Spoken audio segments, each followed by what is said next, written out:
Hello everyone, so welcome to our YouTube channel the DR learning. So बच्चे, आज हम class 10th का chapter number 10 light reflection and refraction का topic number 3 करने जा रहे हैं। सो आप उसको ध्यान से समझिए ज़रा। आई होप आपने पिछले लेक्चर्स को अच्छे से देखा होगा। देखिए, टॉपिक का नाम क्या है?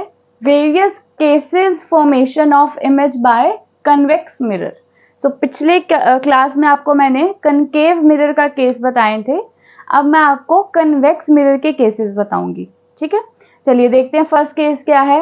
When object is at infinity. अगर आपको याद हो तो कनकेव मिरर का भी सेम केस कौन सा था? पहला यही था, जब आपका ऑब्जेक्ट कहाँ पर है? इन्फिनिटी पे है। ठीक है, तो सबसे पहले क्या है, ये आपने कन्वेक्स मिरर बनाया, प्रिंसिपल एक्सिस, फोकस, पोल, ये सारी चीजें आपको पता है। अब अगर आपका ऑब्जेक्ट इन्फिनिटी पे है तो आपकी रेज कैसी होनी चाहिए? Parallel to the principal axis. अगर रेज पैरेलल हैं तो इसका मतलब क्या है कि आपकी जो रे, आपका जो ऑब्जेक्ट है वो कहाँ है? वो इनफाइनाइट पोजीशन पर है। ठीक है, रेज पैरेलल आ रही है। अब आपको क्या लगेगा?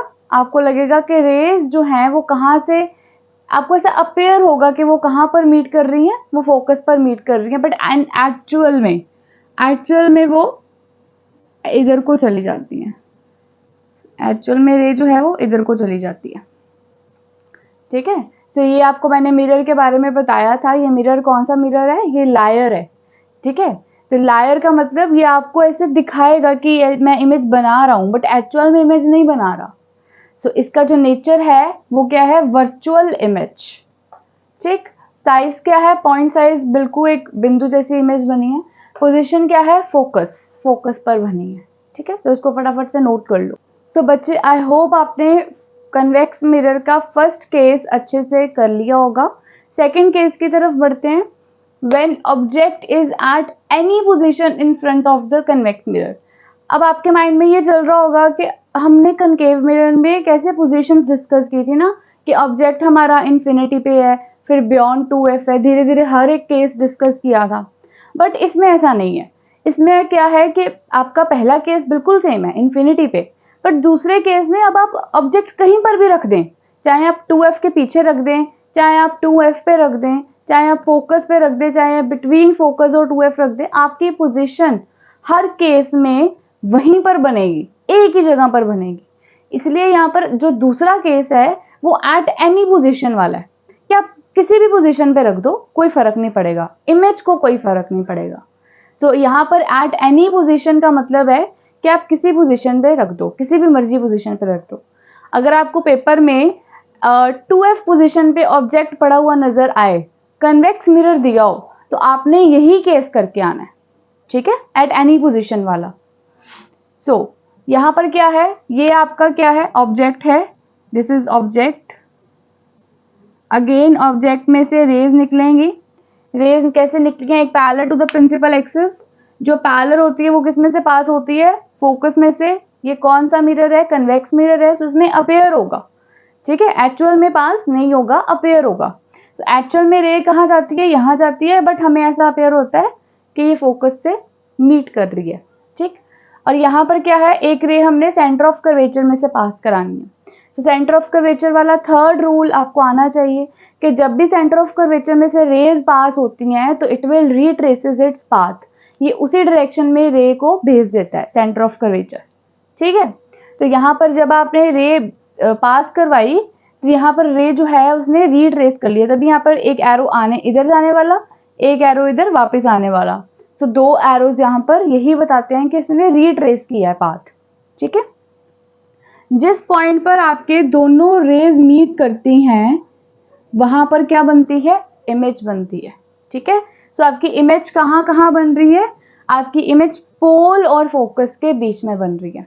ठीक है, ऑलवेज आपकी इमेज जो है, आप किसी पोजीशन पर भी रख दें अपना ऑब्जेक्ट कन्वेक्स मिरर में, आपकी जो पोजीशन है वो हमेशा पोल और फोकस के बीच में बनेगी, और हमेशा आपका जो साइज है इमेज का वो ऑब्जेक्ट से छोटा होगा, हमेशा। ठीक है, तो यहाँ पर नेचर देखिए, virtual image size is very diminished, छोटा है। सो पोजीशन क्या है? Between pole and focus. हमेशा आपका किसी भी पोजीशन पे ऑब्जेक्ट रख दें, जो इमेज का साइज है वो डिमिनिश रहेगा, पोजीशन है वो क्या रहेगी, बिटवीन पोल एंड फोकस रहेगी। इसको फटाफट से नोट करिए। सो आई होप बच्चे आपको कन्वेक्स मिरर के दोनों केसेस अच्छे से आ चुके हैं, आपने अच्छे से रिवाइज भी कर लिए होंगे। आगे हम पढ़ते हैं कंक्लूजन्स, जो हमने पीछे केसेस किए हैं कन्वेक्स मिरर के, उससे कुछ ऑब्जर्वेशंस हैं, उससे कुछ कंक्लूजन्स हैं, उनको देखते हैं। सबसे पहले है, as object approaches towards the mirror the size of image goes on increasing. जैसे जैसे आपका ऑब्जेक्ट मिरर की तरफ अप्रोच कर रहा है, वैसे वैसे जो इमेज का साइज है वो इंक्रीज हो रहा है। ठीक है, चाहे कम इंक्रीज हो रहा है बट हो तो रहा है। ठीक, पहले पॉइंट साइज था, फिर थोड़ा सा कम में बना है, डिमिनिश बना है, बट पॉइंट साइज से तो बड़ा बना है। इसलिए इसको बोलेंगे कि जैसे जैसे आपका ऑब्जेक्ट मिरर के पास आ रहा है, वैसे वैसे आपकी जो इमेज है उसका साइज इंक्रीज हो रहा है। ठीक है, as object approaches towards the mirror the image will go toward the mirror। अब क्या बोल रहा है कि जैसे जैसे आपका ऑब्जेक्ट मिरर की तरफ आ रहा है, वैसे वैसे इमेज भी मिरर की तरफ आ रही है। कनकेव में क्या था, जैसे जैसे ऑब्जेक्ट मिरर की तरफ आता है, इमेज दूर होती जाती है, अवे फ्रॉम द मिरर। ठीक है, चलिए थर्ड में देखिए, convex mirror always forms virtual image for any position of real object. तो कन्वेक्स मिरर क्या करता है, हमेशा वर्चुअल इमेज फॉर्म करता है, चाहे आपका रियल ऑब्जेक्ट किसी भी पोजीशन पे पड़ा हो। ठीक है, हमेशा कौन सी इमेज बनाएगा, वर्चुअल इमेज बनाएगा। ठीक, फोर्थ देखिए, virtual image so formed is always diminished. Virtual image जो भी बनाता है वो हमेशा डिमिनिश ही होती है, ऑब्जेक्ट से बड़ी तो कभी होएगी नहीं। ठीक है, तो डिमिनिश रहेगी। Fifth point is, virtual image is always formed between pole and focus, that is maximum distance of virtual image is up to focus। so आपकी जो virtual image बनेगी उसका जो पोजीशन है वो पोल और फोकस के बीच में ही रहेगी, मतलब मैक्सिमम से मैक्सिमम पोल और फोकस के बीच में उसकी पोजीशन बनेगी, उससे पीछे उससे कहीं पे भी आपकी इमेज नहीं बनेगी। ठीक है, तो यहाँ पर लिखा है that is maximum distance of virtual images up to focus. Focus तक मैक्सिमम डिस्टेंस है, फोकस के पीछे तो जा ही नहीं सकती। ठीक है, आप इन पॉइंट्स को अच्छे से नोट डाउन कर लीजिए। तो आई होप बच्चे आपको ये लेक्चर अच्छा लगा होगा, आपको समझ में आया होगा, और इसको अच्छे से पढ़ लीजिए। अब आपके मिरर के दोनों मिरर्स के आपके जो केसेस हैं वो कंप्लीट हो चुके हैं। आगे हम इनके न्यूमेरिकल्स करेंगे नेक्स्ट लेक्चर में। So stay connected with us. Thank you for watching my video.